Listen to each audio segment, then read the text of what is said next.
This is Akashvani. In the program Insights, now we bring you discussion on geopolitical scenario with regard to West Asia. The participants are Anil Wadhwa, former ambassador, and Nilova Chaudhary, journalist.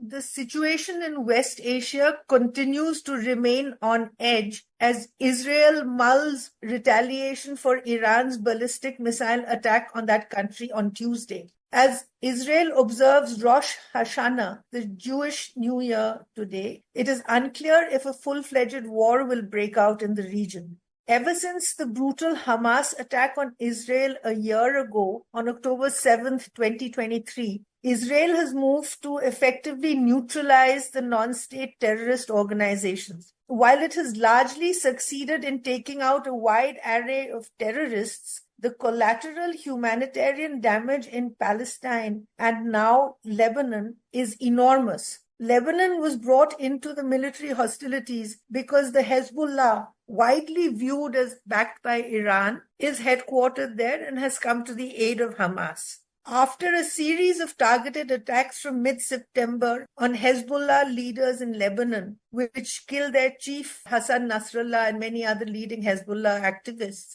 and after what Israel called a limited ground attack in Lebanon, Iran on Tuesday launched a barrage of missiles into Israel, further escalating the hostilities. India is naturally deeply concerned about the escalating situation, and the Ministry of External Affairs in a statement has urged that the conflict should not take a wider regional shape. Anil, what is exactly happening in the region at this point of time in West Asia?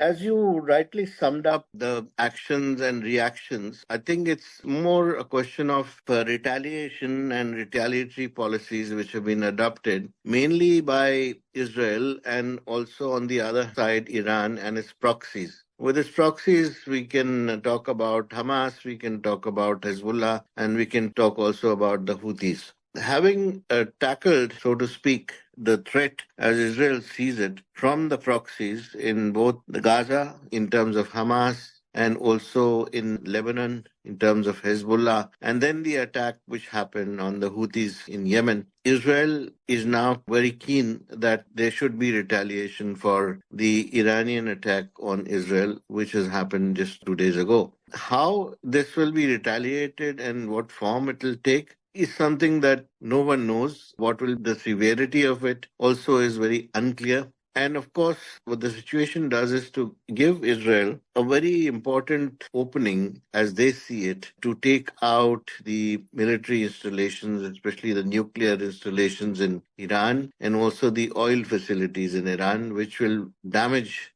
the Iranian economy to a considerable degree. On the one hand, you have at stake the existence as a political force of Benjamin Netanyahu, the Prime Minister of Israel. And on the other hand, you also have the pride of Iran, which has seen its proxies being reduced considerably in terms of influence and actions by Israelis, both through air raids as well as ground offensive, especially in Lebanon. So we have a situation where an escalation is quite possible. It might last for some days, if not months, and will have consequences for the entire region.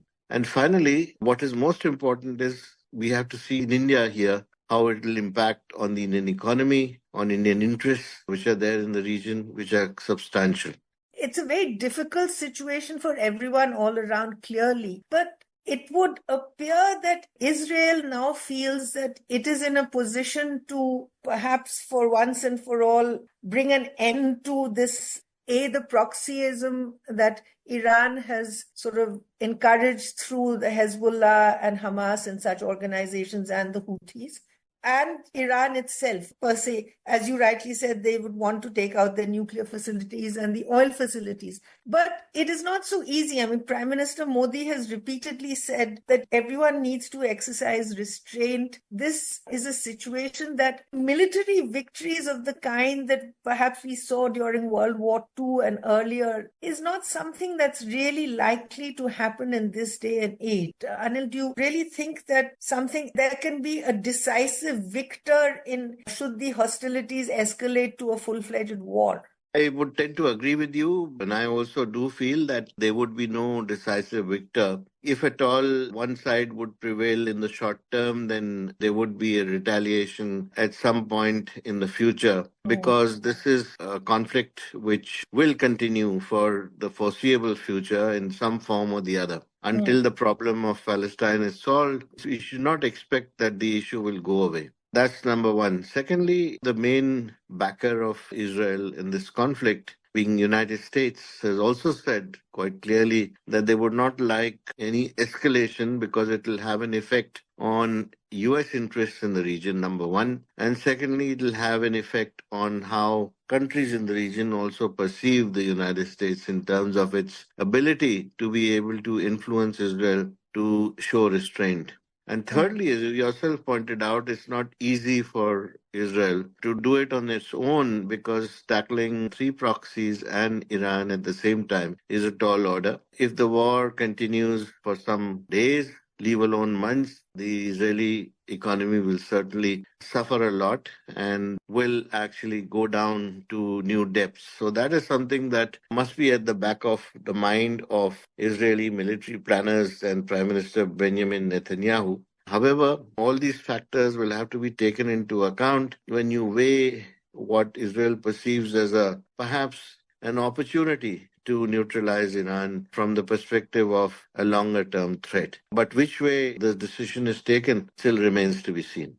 It would appear that Prime Minister Netanyahu feels that he has reached an inflection point and that he can force some kind of an end to what has been a festering kind of a sore through West Asia for decades now. But nobody seems to be able to prevail on Prime Minister Netanyahu to scale back. Even the United States appears largely redundant. It hasn't been successful. The United Nations Secretary General has, in fact, even actually been barred from entering Israel as a persona non grata. So international efforts to restrain Israel from making any further kind of escalations doesn't really seem to be working. For India, that is a very, very worrying situation indeed. I mean, as it is for most of the world, given that all of our oil, vast amount of our trade happens to come through the Red Sea and these particular areas, through the Suez Canal and so on. Can India in any way try and prevail on any of the parties to scale back their hostilities, do you think? Is that a possibility? Let me talk, first of all, very briefly about what kind of effect this conflict can have on India, because that's very important, and then we can go on to what India can do in the circumstances. First of all, we have a high alert situation through the region now, and the whole region and the world itself is waiting to see how Israel will react to the offensive from Tehran. That's number one. In India, the tensions could have some serious consequences, ranging from oil prices to trade relationships. So, for example, Iran is a powerhouse in the global oil market. We all know that. It's a key member of OPEC. And because of the missile strikes, there has been an effect on the oil markets across the world. For example, the crude futures have jumped. And if the conflict worsens, we could see an even steeper hike in oil prices. And who's going to feel the burn? Of course, India. India is heavily dependent on Middle Eastern oil, and any disruption in supply could seriously affect the country's energy security. The cost of petrol and diesel would rise, and that's never good news for everyday consumers or businesses here in India. Then India and Middle East have more than just oil between them. Their trade relationship is a big issue because India exports everything from machinery to pharmaceuticals to the region, and the Middle Eastern countries send us oil, natural gas, and fertilizers, three very important commodities. Today, the bilateral trade between India and this region has gone up to 195 billion US dollars.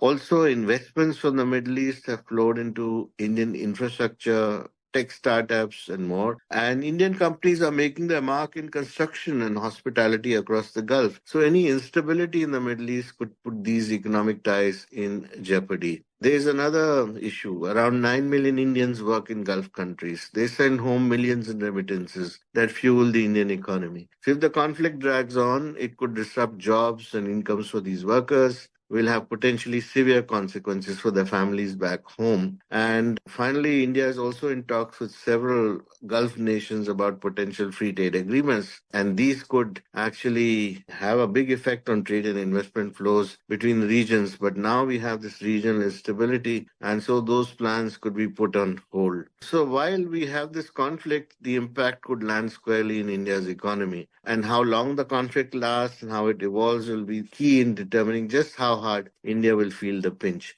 So India should do all it can in the circumstances to make sure that the conflict, A, does not escalate, and secondly, that every effort is made through any country which has an influence on Israel or on Iran to urge restraint. And there is one more factor which I'd like to mention. The Iranian leadership at this moment would not like its economy to be disabled in such a manner that will take them years to recover. So obviously, we haven't had a full-fledged attack so far from the Iranian side as well. Perhaps this is an indication that the Iranian side also does not want this conflict to escalate to a level which could then put in jeopardy their facilities both in the oil field and in the nuclear field. And that's a ray of hope there. Also, in terms of the United Nations Security Council, where resolutions have been passed, a couple of them, if I'm not mistaken, over the past few days, to have a ceasefire. The decision of G7, which is pending on sanctions on Iran, and the announcement by the United States of further sanctions on Iran, that could perhaps deter Iran to escalate the conflict. But you rightly pointed out that it's up to Israel to show that restraint. And that restraint can only come about if a country like the United States can prevail on Israel, because it has the backing of the United States behind it. And that's why these attacks are continuing. So therefore, US becomes a major player in the current circumstances. And I think India should talk to the United States, to Israel, and to Iran to show that restraint. Certainly, the External Affairs Minister is in the United States at the moment, and as he has mentioned on his X account, that, I mean, he's spoken with the Secretary of State, he's spoken with the National Security Advisor. This would have been very high up in their discussions. Our Prime Minister has spoken with the Israeli Prime Minister, primarily to wish him, of course, but also to urge restraint. Whatever the case may be, doesn't seem to be having a whole lot of impact, and that is the point that everyone is worried about. India apparently has 3 naval ships that have just docked at Bandar Abbas in Iran today for some routine kind of exercises with the Iranian Navy. Perhaps that could also work as maybe some kind of measure of leverage with Iran. But I don't think at this point the problem is really Iran. I think it is Israel which feels that it has to prove a point. It's become like an existential kind of war for it. These are very difficult times, wouldn't you say, Ambassador Wadhwa? I think it's a question of how the sentiments can be suppressed and reason can prevail. We also have an added element there of the existence of Prime Minister Netanyahu as a political force in Israel, and any weakness that he shows at this time would be counterproductive for him. There are lots of politicians waiting in the wings to replace him, and he knows that unless there is a decisive and substantive achievement that he shows by way of Israel prevailing over its enemies, as he calls them, he will not be able to survive as a political force. I would come back to my point about the influence of the United States and the backing of the United States. If the United States is sincere about not allowing an escalation, then it should insist on the fact that this situation should not be allowed to get out of hand. Otherwise, the Israelis will not be able to tackle a fully fledged attack on Iran. So very difficult times indeed up ahead, and some rather tense moments for which the world will have to observe over the next few days and weeks. Thank you so very much, Ambassador Wadhwa, for all of your comments and your insights. Thank you, Nilova. You were listening to a discussion on geopolitical scenario with regard to West Asia. The participants were Anil Wadhwa, former ambassador, and Nilova Roy Chaudhary, journalist. This program was produced and presented by the News Services Division of Akashvani. You can listen to it on our mobile app, News on AIR. This program is also available on our YouTube channel, News on AIR Official. You may share your feedback about this program through email at airnsdtalks@gmail.com or WhatsApp on 9289094044.